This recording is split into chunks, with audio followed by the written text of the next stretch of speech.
Assalamualaikum warahmatullahi wabarakatuh.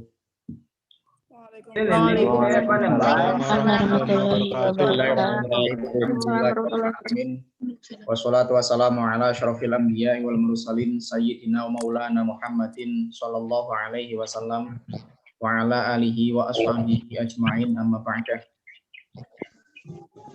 Mari kita mulai perkuliahan kita pada menjelang siang ini dengan membaca basmalah. Bismillahirrahmanirrahim. Pada pertemuan kita yang pertama ini, kita akan membahas kaitannya dengan kontrak belajar. Ya, jadi pertemuan pertama ini belum ada kaitannya dengan materi, tetapi kita bahas kaitannya dengan kontrak belajar. Nanti akan saya sampaikan kontrak belajarnya, dan nanti akan ada beberapa hal yang bisa kalian beri saran, masukan kaitannya dengan kontrak belajar selama 1 semester ini. Tetapi juga ada beberapa poin yang itu menjadi haknya dosen, dalam artian bahwa mahasiswa hanya mengikuti aturan dari dosennya saja. Nanti ada beberapa yang bisa diubah oleh mahasiswa dan juga hanya menerima saja sami'na wa ata'na gitu ya, sesuai dengan apa yang ada di dalam kontrak belajar ini. Oke, langsung saja kita bahas kaitannya pertama tentang kehadiran dan ketidakhadiran perkuliahan.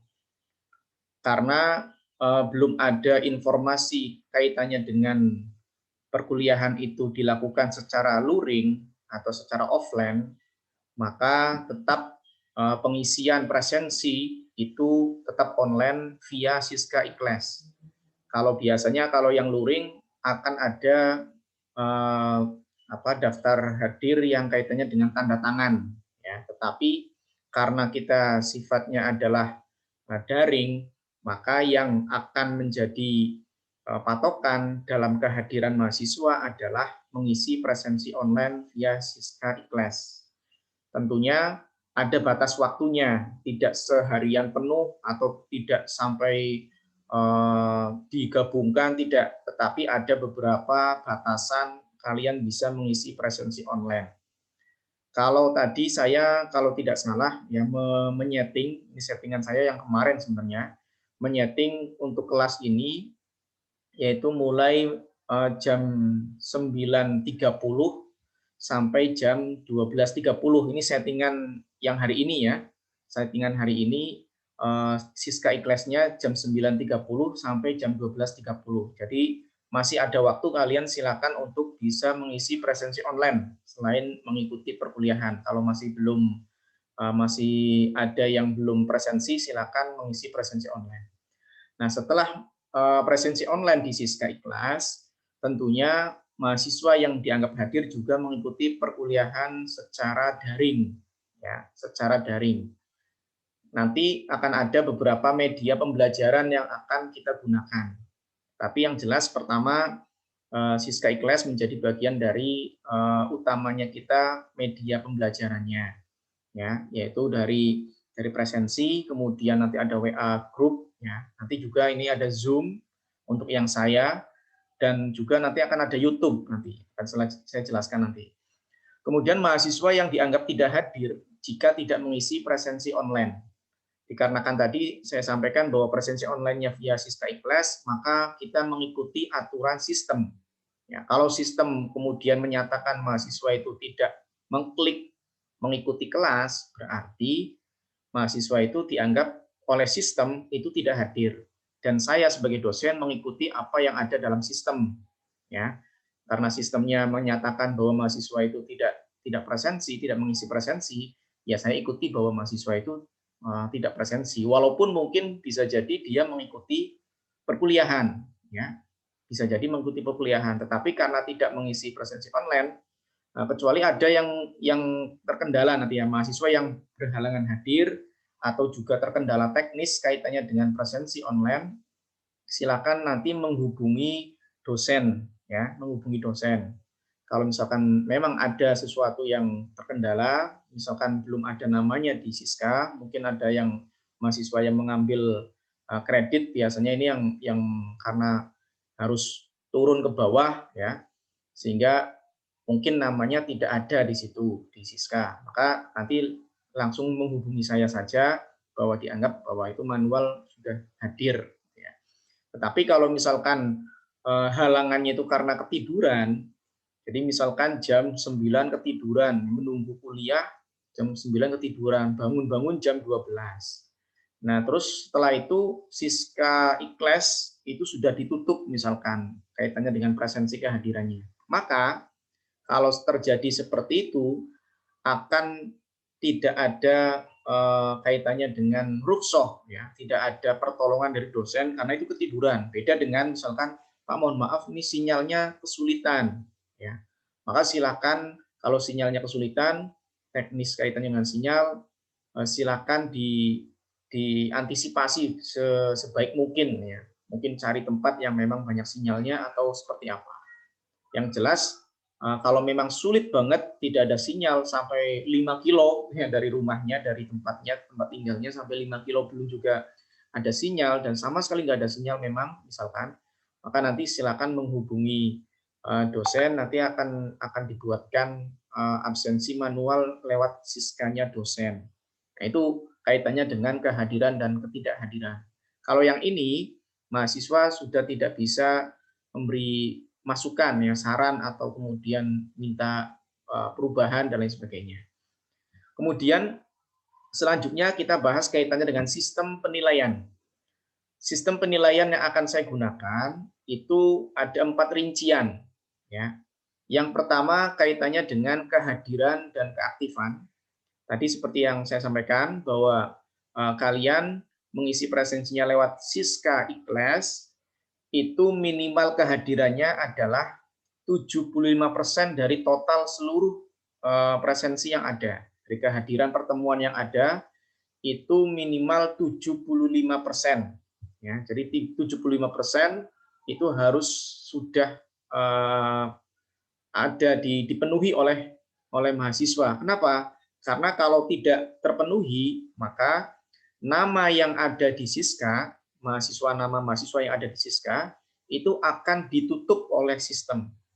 Ya, walaupun mungkin mahasiswa itu mendapatkan nilai dari saya, dari dosen, tetapi dosen tidak bisa menginput nilainya karena namanya tidak bisa lagi diklik. Ya. Jadi namanya karena gelap, gitu ya, sehingga tidak bisa diklik ya untuk diisi nilainya berapa. Walaupun mungkin saya punya nilai, karena bisa jadi karena kaitannya dengan mengikuti ujian dan lain sebagainya kan tidak lewat sistem Ikles, ya, sehingga nanti penilaian pun mungkin masih ada, tetapi tidak bisa diinputkan ke Siska dikarenakan kehadirannya kurang dari 75%. Oleh karena itu, saya harapkan semua mahasiswa itu mengklik mengikuti kelas, ya, mengklik mengikuti kelas. Walaupun misalkan berhalangan hadir karena mungkin sakit dan lain sebagainya, ya kalau bisa tetap mengklik mengikuti kelas. Nanti urusan kaitannya dengan tidak mengikuti ya lain lagi ya. Jadi nanti silakan aktif untuk mengklik mengikuti kelas pada saat perkuliahan agar batas minimal 75% ini itu terpenuhi oleh mahasiswa. Karena kalau tidak, mahasiswa akan tertutup namanya gelap dan dosen tidak bisa menginput nilai apapun. Nah, dari kehadiran atau keaktifan ini, nilai prosentasenya adalah 15%. Kemudian ada tugas makalah atau resum makalah dengan prosentase penilaian adalah 20%. Kemudian ada ujian tengah semester UTS dengan prosentase penilaian 30%. Kemudian ada UAS, ujian akhir semester dengan prosentase penilaian 35%. Nah, kenapa UAS lebih banyak? Ya prosentasenya dikarenakan memang ujian akhir itu adalah ujian yang inti. Ya, dari materi-materi yang ada itu adalah merupakan ujian yang inti. Nah, sehingga disitulah kemudian UAS menjadi nilai tertinggi. Nah, dan juga nilai ujian ini tertinggi daripada makalah, kemudian kehadiran. Kenapa? Karena intinya adalah perkuliahan itu mahasiswa mampu memahami, mampu menguasai materi-materi yang disampaikan dalam perkuliahan, yang kemudian dibuktikan dengan adanya ujian yang nilainya itu bisa baik, bisa memuaskan. Nah, itu yang kemudian menjadi nilai intinya di situ. Nah, nanti setelah UAS, ya setelah UAS itu maksimal 7 hari, 1 minggu setelah UAS dilakukan, maka dosen akan mengupload nilai atau mengunggah nilai secara keseluruhan total ya dari kehadiran, tugas makalah, TS, UAS itu digabungkan jadi satu dan menjadi nilai akhir. Itu akan diunggah atau diupload setelah UAS 1 minggu maksimal. Itu aturan ininya ya, aturan dari kampus itu maksimal adalah 1 minggu setelah hari pelaksanaan UAS itu nilai harus sudah diunggah di Ikles atau Siska ya di Siska. Nah kemudian kalau sudah diupload oleh nilai oleh dosen, segera saja mahasiswa meneliti, melihat nilainya. Kalau memang ada nilai yang mungkin salah input, maka langsung bisa segera. Jangan sampai ada kejadian beberapa kali ya saya mengalami mungkin salah input atau mungkin juga ada penilaian yang belum masuk gitu ya. Tetapi nilai akhirnya pada akhirnya itu berbeda lah semestinya dengan misalkan nilainya mestinya amin misalkan. Tetapi ternyata karena beberapa kesalahan ya kemudian terinput B misalkan seperti itu. Maka mahasiswa bisa langsung komplain, Pak ini kok nilainya mestinya amin tapi kok B misalkan seperti itu.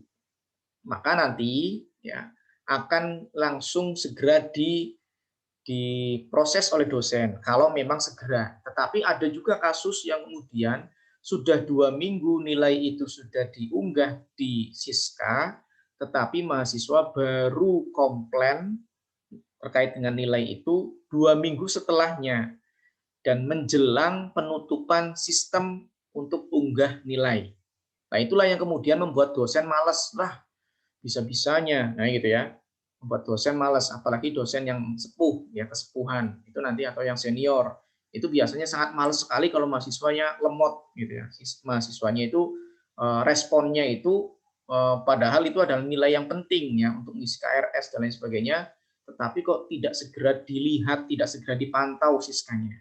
Oleh karena itu maka harus ada disiplin di sini ya, disiplin memantau Ikles setelah pasca UAS karena di situ dosen akan mengunggah nilai. Begitu mengunggah nilai segera dilihat, kalau sesuai ya sudah, kalau belum sesuai karena mungkin ada kesalahan teknis, maka bisa komplain ke dosen secara langsung, secara cepat ya. Nanti diprosesnya lebih cepat. Tapi kalau sudah sampai akhir-akhir, bahkan 2 minggu setelah UAS atau setelah pengunggahan nilai, kok mahasiswa baru komplain, itu biasanya dosen males untuk meresponnya lagi.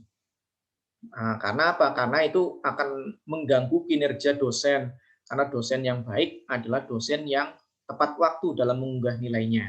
Nah, kalau mahasiswa komplainnya di akhir-akhir, akhirnya dibenahi oleh dosen, akhirnya dosen dianggap telat dalam mengunggah nilai dan itu menjadi bagian dari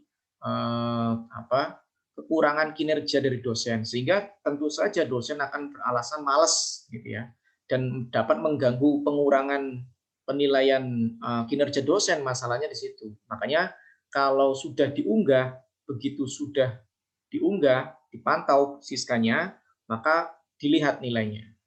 Nah, itu yang harus dilakukan, disiplin ya, disiplin mengunggah kaitannya dengan memantau unggah-unggahan nilai tadi. Nah, kalau kita lihat di tabel buku panduan akademik ya, IAIN Prokerto atau UIN Saizu, itu yang ada adalah kaitannya dengan skornya itu 86 sampai 100 itu A, 81 sampai 85 itu amin, 76 sampai 80 itu B+. Ini sesuai dengan tabel panduan akademik di IAIN Prokerto ya, sesuai dengan tabelnya seperti ini. Hanya saja nanti akan saya sedikit ubah, ini sesuai dengan kebijakan saya sebagai dosen untuk memberi hak sebagai hak saya sebagai dosen untuk memberi nilai kepada mahasiswa dengan adanya misalkan bantuan atau syafaat lah istilahnya gitu ya, syafaat dari dosen, sehingga nanti di tabel buku panduan akademik tetap seperti ini, hanya saja nanti mungkin rank angkanya akan saya turunkan. Misalkan kayak gini, 8 nilai 80 sampai 100 adalah nilai A. Ya, akan saya bikin seperti itu. 80 sampai 100 itu nilainya A. Kemudian 85 sampai 79 itu nilainya amin. Kemudian yang 70 sampai 74 itu nilainya B+, ya, dan begitu seterusnya.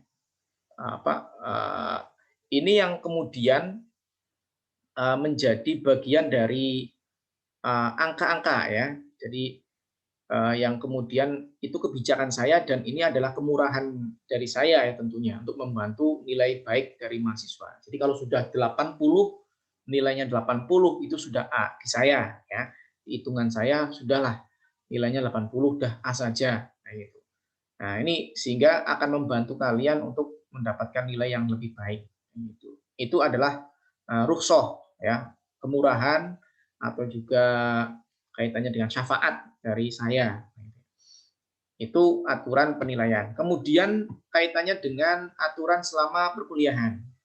Ya, jika perkuliahan dengan menggunakan Zoom atau Google Meet, dimohon untuk mahasiswa membuka membuka videonya sehingga terlihat memakai baju yang sopan ya, bebas dan sopan gitu aja, bebas. Kaos boleh ya. Kalau menurut saya kaos boleh. Nah, tapi yang sopan ya. Ya mungkin kaos yang boleh, yang sopan itu ya tentunya yang berkerah mungkin ya. Kalau yang banyak gambarnya mungkin atau apalah gitu, atau malah kaos yang oblong gitu ya, kayak kaos dalam seperti itu, ya mungkin kurang sopan, ya, tidak serius. Makan dan minum boleh, jangankan online, yang offline saja di kelas itu saya membolehkan mahasiswa untuk makan dan minum selama masih bisa fokus dalam pembelajaran, mengikuti pembelajaran, saya bolehkan untuk makan dan minum. Yang ngopi, ngeteh dan lain sebagainya boleh, selama ngopi, ngeteh, makan dan lain sebagainya itu masih tetap bisa fokus dalam pembelajaran. Ya, mungkin barangkali apalagi yang jam-jam sekian ini ya, jam-jam 10 ke atas, setengah 11 ke atas ini kan mungkin sarapannya jam 7, kemudian ini mulai agak lapar gitu ya, mulai lapar, sehingga silahkan saja makan atau minum. Ya terlihat boleh gitu ya. Apalagi yang online gitu ya, yang sifatnya online. Kemudian mahasiswa dimohon untuk mengantisipasi gangguan sinyal internet ya. Ini masalah klasik yang selalu muncul ini. Karena internet ya, sinyalnya itu hilang karena di desa dan lain sebagainya. Nah, tentunya karena kita belajar ini adalah suatu kewajiban, tentunya carilah tempat-tempat, posisi-posisi yang itu di situ banyak sinyal. Ya, dan juga kuota itu juga dipersiapkan ya. Saya kira mahasiswa semuanya punya kuota semuanya. Saya kira seperti itu. Ya, sekarang kan sudah kebutuhan ya kuota itu.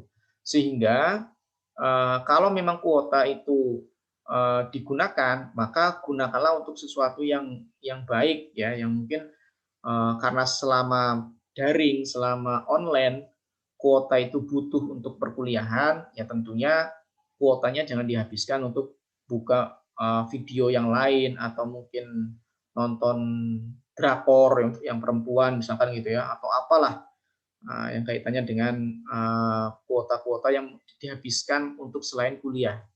Ya tolonglah dijaga dulu kuotanya untuk kuliah sehingga tidak ada alasan bahwa kuota tidak ada. Dan juga mungkin mahasiswa juga punya link untuk bisa mendapatkan kuota gratis dari pemerintah ya. Kalau yang dosen tidak dapat dan tidak tahu menau ya kalau kaitannya dengan apakah mahasiswa punya akses untuk itu, saya tidak tahu, mungkin urusannya dengan yang pihak kampus nantinya. Kemudian mahasiswa diharapkan mengikuti alur perkuliahan secara daring dengan baik dan tuntas. Saya sarankan bahwa semua proses perkuliahan secara daring ini diharapkan diikuti dengan baik oleh mahasiswa. Kalau misalkan perkuliahan diarahkan untuk mengikuti Zoom, ya ikuti Zoom. Kalau perkuliahan diarahkan untuk mengikuti Google Meet, ya Google Meet. Kalau kemudian tidak pakai Zoom, tidak pakai Google Meet, kemudian hanya diminta untuk menonton perkuliahan di YouTube misalkan gitu ya, ya silakan diikuti semuanya proses-prosesnya sehingga nanti tidak hilang pemahaman nantinya, ya, tidak kehilangan informasi. Selanjutnya alat dan media pembelajaran kita. Alat pembelajaran kita ya handphone, smartphone, laptop atau komputer. TV tidak bisa gitu ya. Kemudian media pembelajaran daring kita ini bisa via Siskai Class. Ini adalah merupakan media untuk khususnya adalah mengisi presensi online, yaitu via Siskai Class. Kemudian via Zoom yang sekarang ini sedang Zoom ini ya, sedang Zoom dan sekarang ini sedang di-record atau direkam yang nanti rekaman ini akan saya upload di YouTube. Nanti ada YouTube nanti ya via Google Meet juga bisa.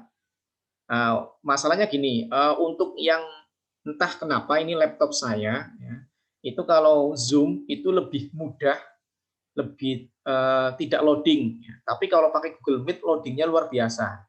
Ini entah laptopnya atau gimananya gitu ya, atau browsernya itu kurang apa gitu ya, atau kurang bagaimana. Yang jelas kalau Zoom itu lancar, tapi kalau Google Meet itu loadingnya luar biasa. Kalau HP bisa, ya. Cuma masalahnya kalau HP share screen-nya kan tidak pas gitu ya, share screen-nya itu tidak puas. Ya. Kemudian WA Group ini adalah merupakan bagian dari media yang wajib ya, karena ini semua informasi awalnya dari WA Group. Kemudian ada YouTube. YouTube tadi adalah merupakan media yang awalnya hasil dari rekaman Zoom ya. Jadi rekaman Zoom perkuliahan yang seperti sekarang ini sedang direkam itu nanti diupload di YouTube. Ya itu silakan ada nama akun YouTube-nya ya, Kang Sofiullah itu adalah akun YouTube-nya. Nanti kalian bisa mengikuti atau mensubscribe bisa silakan saja. Kalau di subscribe itu kan biar laporan setiap postingan itu ada. Ya.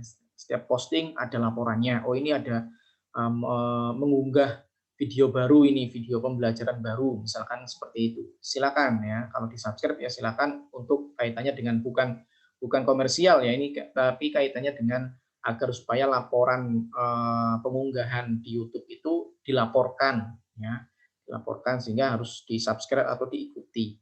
Kemudian Google Classroom. Nah, nanti tadi saya sudah meminta kalian untuk mengikuti atau masuk gabung di Google Classroom. Google Classroom ini adalah media pembelajaran daring yang tujuannya adalah untuk menyimpan data-data, file-file, arsip-arsip yang selama kita lakukan perkuliahan ini. Ya kayak misalkan makalah, yang tadi yang saya share itu adalah kontrak belajar ini, ya PPT yang kontrak belajar ini saya share di Google Classroom, kemudian RPS juga saya share di Google Classroom, di samping saya share juga di Siska, ya, tetapi juga saya share di Google Classroom. Ya. Kenapa kok tidak pakai WA Group? Karena pengalaman kalau pakai WA Group itu yang sudah di-share kalau kemudian di HP itu di-reset atau HP-nya itu diinstal ulang ya, kembali ke setelan pabriknya, itu biasanya pada hilang semuanya. Tapi kalau di Google Classroom lebih aman. Ya. Sehingga Google Classroom ini adalah penyimpanan arsip-arsip. Ya. Semuanya saya upload arsip-arsip termasuk PPT pembelajaran saya, semuanya saya upload di Google Classroom. Ya. Ini yang kemudian menjadi media penting ya Google Classroom diantaranya. Termasuk juga Google Classroom nanti akan menjadi media UTS dan UAS karena nanti ada link Google Form yang nanti akan saya unggah di Google Classroom pada saat UTS dan juga pada saat UAS. Oleh karena itu Google Classroom semuanya harap bergabung di Google Classroom. Karena tadi mungkin ada beberapa yang belum masuk ya, tolong nanti diminta untuk gabung ke Google Classroom dan pakai akun mahasiswa ya kalau bisa, karena sulit kalau tidak memakai akun mahasiswa untuk gabung ke Google Classroom-nya. Kemudian juga ada Facebook ya, fanpage ini Facebook yang sebenarnya memang sama seperti YouTube tadi. Terkadang saya sesekali itu live streaming Facebook ya, sesekali. Ya, selain mungkin kalau misalkan Zoom-nya itu tidak bisa, maka saya akan berpindah ke Facebook untuk live streamingnya. Nah, itu juga sudah pernah dilakukan pada semester kemarin ya, bahwa saya sering melakukan perkuliahan melalui Facebook, live streaming Facebook. Kemudian setelah itu kita bahas tugas struktur atau makalah. Nanti makalahnya ketentuannya kertasnya A4S, fontnya 12, spasinya 1,5 cm, kemudian kanan 2 cm, kiri 3 cm, ke atas 3 cm, bawah 2 cm, footnote dan referensi minimal 2 buku dan satu jurnal ya. Kalau bisa ini jurnalnya tambah lagi ya, 2 jurnal gitu ya. Kenapa jurnal ya? Karena sekarang ini justru referensi yang dianggap baik itu adalah jurnal. Bahkan hampir sekarang semuanya itu referensi itu adalah jurnal. Dan itu diharapkan sekali ya. Gelar profesor ya, itu bukan karena banyak buku karangannya, tetapi justru karena jurnalnya. Bahkan kemudian sampai ke jurnal internasional, itu nanti akan cepat naik pangkat menjadi profesor, guru besar. Itu melalui jurnal ya, bukan melalui buku. Oleh karena itu, maka kita belajar ya, mencari jurnal, karena kalau jurnal itu lebih lebih ilmiah dibandingkan buku. Kalau buku biasanya opini atau pemikiran sendiri dan lain sebagainya. Kemudian halaman isinya minimal 5 lembar ya. Halaman isi itu mulai dari pendahuluan sampai kesimpulan, itu halaman isi namanya ya. Yang saya maksud halaman isi ini adalah dari pendahuluan sampai kemudian kesimpulan. Untuk yang cover itu sendiri, cover sama daftar pustaka misalkan itu sendiri, berarti minimal bikin makalah itu 7 halaman ya, 7 halaman makalah, yang 5 isi, yang satunya cover, satunya lagi adalah daftar pustakanya. Nah, itu dibikin seperti itu ya tugas terstrukturnya. Kemudian nanti pembagian kelompoknya itu mahasiswa dibagi kelompok 10 karena materinya ada 10 yang akan dipresentasikan oleh mahasiswa. Jadi nanti akan saya bahas kaitannya dengan materi pembelajaran ya. Jadi ada 10 materi yang akan dipresentasikan oleh mahasiswa, oleh karena itu kita butuh 10 kelompok.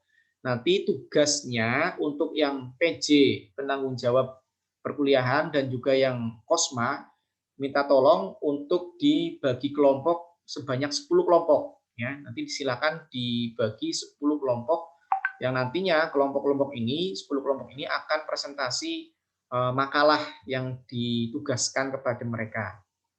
Nanti presentasinya dilakukan dalam bentuk video. Video ini bisa video yang offline, dalam artian kalian bikin video biasa, yang kemudian diedit-edit dengan indahnya, dengan bagusnya, misalkan digabungkan, ya misalkan satu orang itu bikin video sendiri-sendiri, tapi kemudian digabungkan jadi satu, jadi artinya menyatu, misalkan seperti itu. Atau juga pakai live ya, live yang seperti ini ya, yang Zoom atau Google Meet ini kan live. Ya walaupun video tapi live gitu. Kalau yang video yang biasa ya bikin video saja. Nggak apa-apa. Terserah. Ini nanti diserahkan sepenuhnya kepada kelompok. Nah, ini nanti mahasiswa bisa bisa mengubahnya di sini. Saya maunya pakai video yang biasa sajalah. Dikumpulkan semuanya terus kemudian di-share ke Google Classroom ya nanti ya. Kalau yang saya pengennya pakai yang Google Meet, silakan. Saya pakai Zoom, silakan. Semuanya dipersilakan, yang jelas dalam bentuk video, bukan dalam bentuk rekaman suara saja ya, tetapi ada videonya, ada gambarnya. Bisa gambar yang bikin video yang offline ya, atau gambar yang video yang online seperti ini ya, seperti Zoom atau Google Meet atau lain sebagainya. Kemudian nanti di-share di Google Classroom, yang nanti dari Google Classroom itu akan saya unggah ke YouTube khusus perkuliahan tadi ya, yang akunnya namanya Kang Sofiullah. Nanti akan saya share ya, nanti setelah ini diunggah di YouTube akan saya share di grup WA. Kemudian nanti presentasinya dibuat juga selain makalah PPT ya, PPT-nya, PowerPoint-nya dibikin. Singkat saja, poin-poin pentingnya saja yang disampaikan di dalam PPT itu. Kemudian kalau ada pertanyaan-pertanyaan yang disampaikan oleh teman-teman, tolong ditulis dan diarsipkan sebagai bagian dari pengembangan materi perkuliahan. Ya. Jadi nanti ditulis, bisa jadi saya langsung menjawabnya pada saat itu, atau juga saya menjawabnya di akhir-akhir saja, gabungan semuanya, boleh. Nanti yang penting ada arsip pertanyaan yang kemudian ditulis. Kalau tidak diarsipkan, nanti akan bilang ketumpuk-tumpuk dengan yang lainnya. Jadi nanti tadi seperti ini ya, silakan presentasi bisa pakai video atau bisa pakai video yang biasa atau pakai video yang seperti ini ya, online ini ya, yang Zoom atau Google Meet. Nanti setelah presentasi bisa ditutup videonya atau Google Meet-nya atau Zoom-nya, silakan ditutup atau kalau yang video biasa sudah selesai, nanti pertanyaannya bisa berpindah ke WhatsApp ya, ke WA group, silakan. Nah, itu jadi sehingga kuotanya tidak terlalu banyak ya, tidak terlalu bertele-tele karena ada pertanyaan dan lain sebagainya. Nanti dipindahkan saja ke WA group. Termasuk ini juga setelah saya sampaikan, nanti akan saya pindah untuk kalau ada pertanyaan akan dilakukan di WA group saja. Nah, nanti semua file yang ada baik makalah, PPT dan lain sebagainya, video itu semuanya diupload di Google Classroom. Ya, itu. Kemudian selanjutnya adalah materi mata kuliah kita. Mata kuliah kita itu pertemuannya ada 16 sebenarnya. 16 ini yang 2 UTS dan UAS. Jadi ada 14 pertemuan. 14 pertemuan diambil satu pertemuan pertama hanya untuk kontrak belajar saja. Ya, jadi yang pertemuan pertama ini hanya untuk kontrak belajar dan pembagian kelompok, ya, penjelasan materi sedikit, ya, kaitannya dengan bagaimana materinya apa saja, kelompoknya bertugas untuk menjelaskan materi apa dan lain sebagainya. Nah, itu jadi ada 13 materi, ya, pokok. Nah, dari 13 materi pokok ini yang dipresentasikan oleh mahasiswa itu ada 10. Nah, nanti di sini ya bisa digambarkan. Di sini ada beberapa nanti juga bisa dilihat di RPS ya, RPS atau juga di kontrak belajar yang tadi saya share ya, seperti ini bentuknya. Jadi pertemuan pertama ini adalah kontrak belajar. Pertemuan yang kedua minggu depan itu masih saya yang akan menjelaskan kaitannya dengan perkuliahan ini, yaitu tentang pengertian, perbedaan syariah fikih, usul fikih, sejarahnya, aliran-alirannya dan karya-karyanya itu tugasnya saya. Nah, barulah pertemuan yang ketiga atau minggu yang ketiga nanti tugasnya kelompok 1 ya. Minggu ketiga itu adalah tugasnya kelompok yang ke-1. Ya. Silakan nanti di pembagian kelompoknya silakan saya serahkan sepenuhnya ke ini ya, ke siapa? Ke Kosma atau ke PJ ya, silakan. Nah, nanti berarti dalam pertemuan sebelum UTS itu akan ada 5 kelompok yang presentasi. Jadi yang kelompok 7 itu yang istiqsan ya, kelompok 7 itu. Ya, kelompok 7 istiqsan. Terus setelah itu pertemuan yang ke-8 itu adalah UTS. Ya, pertemuan yang ke-8 itu UTS. Ini terlalu banyak ininya berarti ya. Ada yang ke bawah ini. Nah, pertemuan yang ke-8 itu UTS. Kemudian setelah UTS kita lanjutkan lagi untuk kelompok yang ke-6, memulai pertama kelompok yang ke-6. Di pertemuan yang ke-9 setelah UTS, pertemuan pertama setelah UTS itu kelompok ke-6. Kemudian ke pertemuan ke-10 kelompok ke-7, pertemuan ke-11 kelompok 8, pertemuan yang ke-12 kelompok 9, pertemuan yang ke-13 kelompok 10. Nah, nanti akan ada 2 materi, pertemuan yang ke-14 dan ke-15 yang itu sudah habis kelompoknya, dalam artian itu akan dikembalikan lagi ke dosen. Nah, nanti kalau bisa ini kalau yang tahu semester kemarin itu ada webinar ya. Jadi ada webinar kita mengundang mahasiswa-mahasiswa kelas lain untuk mengikuti perkuliahan ya bersama dengan kita. Ya walaupun memang tuh intinya adalah perkuliahannya kita, tetapi kita buka link untuk mereka yang mau gabung ikut gabung. Atau juga bisa webinar ini kita undang dosen tamu mungkin ya, dosen tamu nanti bisa menjadi pemateri dalam perkuliahan yang terakhir yang pertemuan ke-14 dan juga pertemuan ke-15. Nah, pertemuan yang ke-16 nanti UAS ya. Dan yang terakhir kaitannya dengan UTS dan UAS. Ini nanti juga akan saya jelaskan di menjelang UTS dan UAS. Yang jelas nanti gambarannya adalah soalnya sebanyak 20, pilihan ganda, open book, pertanyaannya seputar materi yang pernah disampaikan. Sebelum ujian akan diberikan kisi-kisinya dan nanti soal itu via Google Form yang akan diunggah di Google Classroom ya. Itu adalah beberapa hal yang kaitannya dengan aturan-aturan atau ketentuan tentang kontrak belajar kita selama 1 semester. Nah, cukup mungkin, yang dapat saya sampaikan, nanti kita pindah ke WA Group karena ini bentar lagi akan habis ini ya Zoom-nya, karena yang gratis yang 40 menit ya. Jadi nanti bisa